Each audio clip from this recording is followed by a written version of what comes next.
ذرا تصور کریں کہ ایک عمارت میں آگ لگنے کا اعلان ہو رہا ہے اور بالکل اسی وقت کچھ لوگ اس عمارت کو خریدنے کے لیے بولیاں لگا رہے ہیں۔ ہاں بالکل، اور دلچسپ بات یہ ہے کہ 5 مئی کو پاکستان کی سٹاک مارکیٹ میں بالکل ایسا ہی کچھ ہوا۔ صحیح۔ Welcome to the debate. آج ہم منیر خانانی سیکیورٹیز کی 5 مئی 2026 کی جو یومیہ پورٹ فولیو انویسٹمنٹ رپورٹ ہے اس کا بغور جائزہ لے رہے ہیں۔ اور یہاں جو سب سے بڑا سوال ابھرتا ہے وہ یہ ہے کہ جب مقامی میوچل فنڈز اور انشورنس کمپنیوں کے درمیان بینکنگ کے شعبے پر اتنا شدید اختلاف ہو تو یہ کس چیز کی نشاندہی کرتا ہے؟ بالکل، اور میرا یہ ماننا ہے کہ فنڈز کا یہ بڑے پیمانے پر جو انخلا ہے نا، وہ بینکنگ سیکٹر کے بنیادی خطرات کی بالکل درست نشاندہی کر رہا ہے۔ دیکھیں، میں اس سے تھوڑا اختلاف کروں گا۔ میرا موقف یہ ہے کہ انشورنس کمپنیوں کی جارحانہ خریداری دراصل یہ ثابت کرتی ہے کہ وہ فنڈز کے وقتی خوف سے فائدہ اٹھا کر طویل مدتی قدر یعنی ڈیپ ویلیو اکٹھی کر رہی ہیں۔ اچھا، اگر ہم ذرا ڈیٹا پر نظر ڈالیں تو فنڈز نے ایک ہی دن میں $3.40 ملین کا نیٹ سیل کیا ہے، اور حیرانی کی بات یہ ہے کہ اس میں سے $2.03 ملین صرف بینکوں سے نکالے گئے ہیں۔ اوہ، یہ تو واقعی ایک بڑا نمبر ہے۔ ہاں، اور وہ یہ سرمایہ یوں ہی نہیں نکال رہے۔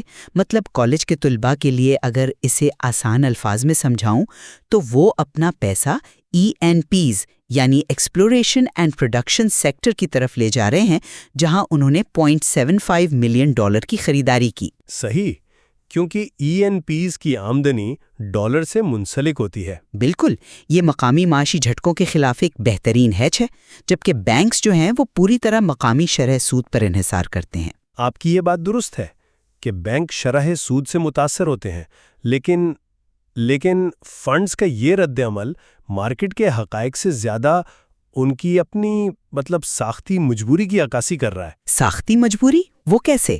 دیکھیں، انشورنس کمپنیوں نے اسی دن بینکنگ سیکٹر میں $1.72 ملین کا خطیر سرمایہ لگایا ہے۔ ان کے پاس صبر والا سرمایہ ہوتا ہے جسے ہم پیشنٹ کیپٹل کہتے ہیں۔ ان کی لائبلٹیز یعنی جو کلیمز کی ادائیگی ہے وہ کئی سال دور ہوتی ہے۔ تو آپ کے خیال میں وہ اس صورتحال کو ایک موقع سمجھ رہے ہیں؟ 100% وہ اس وقتی پینک کو کیش کر رہے ہیں اور سستے داموں معیاری اثاثے جمع کر رہے ہیں۔ لیکن ہم اسے محض ایک وقتی پینک کیسے کہہ سکتے ہیں؟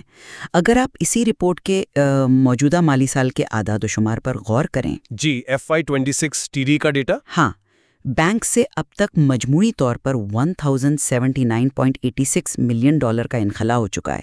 مطلب $1 ارب سے زیادہ کا نکلنا ایک دن کا پینک تو نہیں ہو سکتا نا؟ یہ بات تو ہے۔ مانیٹری ایزنگ اور شرح سود میں متوقع کمی کی وجہ سے بینکوں کے نیٹ انٹرسٹ مارجنز مسلسل سکڑنے والے ہیں۔ فنڈز کو روزانہ اپنے ریٹیل انویسٹرز کو جواب دینا پڑتا ہے۔ وہ ایک سپیڈ بوٹ کی طرح ہیں جنہیں معاشی طوفان دیکھ کر فوری اپنا رخ موڑنا پڑتا ہے۔ اچھا، آپ کی یہ سپیڈ بوٹ والی تشبیہ نا دراصل میرے ہی موقف کو مضبوط کر رہی ہے۔ وہ کیسے بھلا؟ دیکھیں، اسپیڈ بوٹ کو روزانہ ریڈیمشنز کے دباؤ کا سامنا ہے۔ جب ریٹیل انویسٹر ڈر کر اپنا پیسہ نکالتا ہے تو فنڈ مینیجر کو مجبوراً اپنے سب سے زیادہ لیکوڈ اثاثے یعنی بینکنگ اسٹاکس بیچنے پڑتے ہیں، چاہے وہ ان کی ویلیویشن سے متفق ہی کیوں نہ ہو۔ یہ ایک اہم نقطہ ہے۔ دوسری طرف انشورنس کمپنیاں ایک کارگو جہاز کی طرح ہے۔ وہ ان عارضی لہروں کی پرواہ نہیں کرتیں۔ جب فنڈز مجبوری میں مال پھینکتے ہیں تو انشورنس کمپنیاں اسے خرید کر اپنا پورٹ فولیو مضبوط کر لیتی ہیں۔ فرض کریں کہ بینکنگ اسٹاکس میں واقعی اتنی ہی ڈیپ ویلیو موجود ہے، تو پھر بیرونی سرمایہ کار اس سے دور کیوں ہیں؟ آپ کا اشارہ اوورسیز پاکستانیوں کے ڈیٹا کی طرف ہے؟ بالکل۔ رپورٹ کے مطابق انہوں نے مجموعی طور پر $0.68 ملین کی خالص خریداری کی، لیکن بینکوں میں انہوں نے صرف $0.14 ملین لگائے ہیں۔ صحیح۔ یہ تو ایک بہت ہی معمولی رقم ہے۔ اگر یہ واقعی اتنی شاندار ڈیل ہے تو وہ اپنا سارا سرمایہ بینکس میں کیوں نہیں ڈال رہے؟ دیکھیں، بیرونی سرمایہ کاروں کا جو محتاط رویہ ہے نا، وہ کرنسی رسک اور ان کی گلوبل ایلوکیشن کی وجہ سے ہے۔ لیکن حقیقت یہ ہے کہ وہ بھی نیٹ بائرز ہی ہیں۔ ہاں، لیکن ان کا ہجوم بہت کم ہے۔ بالکل، مگر مقامی سطح پر جو مارکیٹ کے سب سے بڑے کھلاڑی ہیں یعنی انشورنس کمپنیاں، ان کا $1.72 ملین کا کنوکشن واضح اشارہ ہے کہ ویلیویشن انتہائی پرکشش ہو چکی ہے۔ خیر، اس ساری بحث سے یہ تو واضح ہوتا ہے کہ مالیاتی منڈیوں میں کوئی ایک یکساں نظریہ نہیں ہوتا۔ بالکل صحیح کہا آپ نے۔ دونوں کے پاس ڈیٹا ایک ہی ہے، مگر فیصلے ان کی سٹرکچرل حدود کے تابع ہیں۔ فنڈز کو مارجن سکڑنے کا قلیل مدتی خطرہ نظر آ رہا ہے، جو ان کے مسلسل انخلا کی بڑی وجہ ہے۔ ہاں، اور یہاں سے ہمیں مارکیٹ سائیکالوجی کا ایک بہت اہم سبق ملتا ہے کہ لیکوڈیٹی اور ویلیو ایک چیز نہیں ہے۔ جو چیز بک رہی ہو ضروری نہیں کہ اس کی قدر کم ہو گئی ہو۔ بالکل۔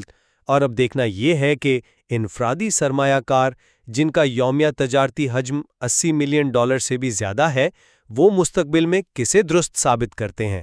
کیا وہ اسپیڈ بوٹ کی ہنگامی صورتحال کا حصہ بنیں گے یا کارگو جہاز کا طویل سفر چنیں گے؟ یہ واقعی ایک دلچسپ صورتحال ہوگی جس پر ہماری نظر رہے گی۔ یقیناً۔